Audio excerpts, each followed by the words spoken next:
Hello, and welcome to the Ellen DeGeneres Show. Today, we're going to be telling a story with accents of various types. Yes. So one time, there was this man who had a problem. This is a very serious problem. His problem was he had a huge nose that was crooked and purple.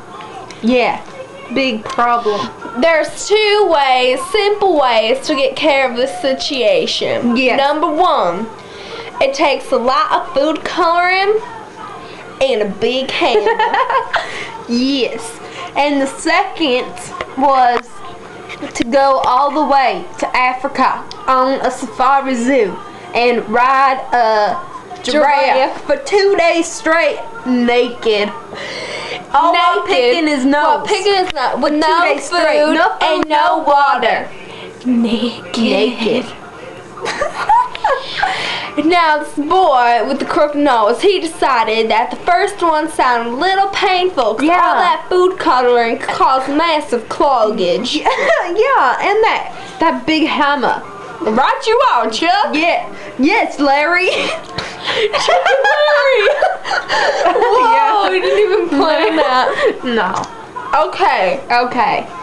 So, he started his long journey to Africa. Oh, and he had to take a boat. So, I'm on a boat. Yeah. He's on a boat going to Africa on the safari. Now, this boy, he got on the giraffe naked, and all of a sudden he felt this urge. No, he had a sensation. Tingling sensation. Now, Chuck. Yes, Larry. What was this tingling sensation? Well, Larry, it was in his armpits.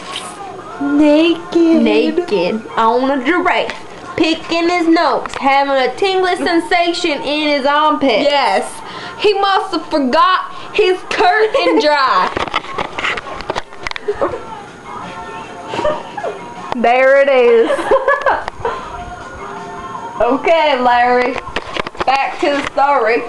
Did you unzoom it? Yeah. Okay. Alright. So he's on his giraffe, naked, picking his nose. All of a sudden, he feels a strong urge to say, I got a nosebleed!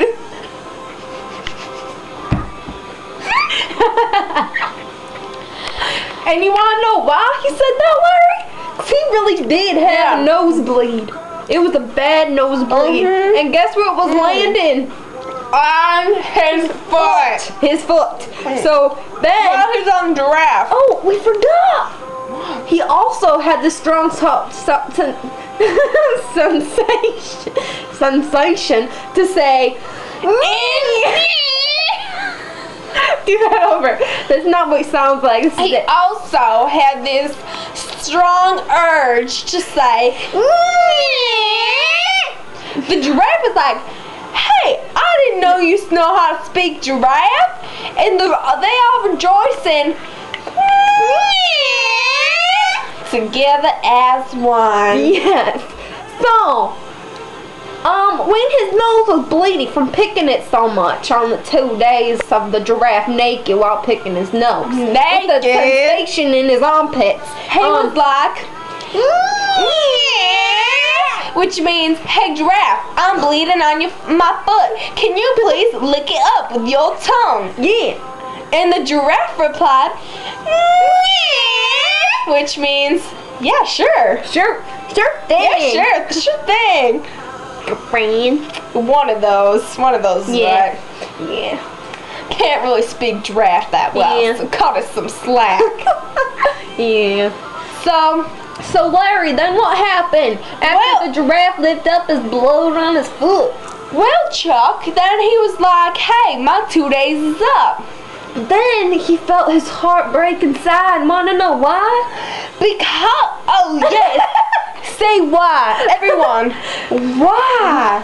Well, this is because he fell in love with this giraffe while the whole time he was naked, picking his nose and having that sensation in his armpit. because he forgot the curtain dry. Yeah. Which was over there. Yeah.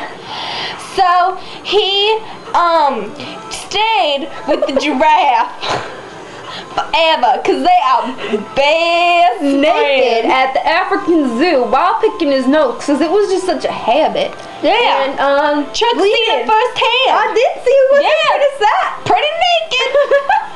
Pretty sensational. In the armpits. So, did we forget anything in the story? I don't think so, Larry. Alright. In conclusion to this cute, Novel. cuddly, chuckly story, the moral, I tried to put your name in it to relate back to you, Chuck. The moral of the story is 1, 2, Wait. 1, 2, 3. His name is John.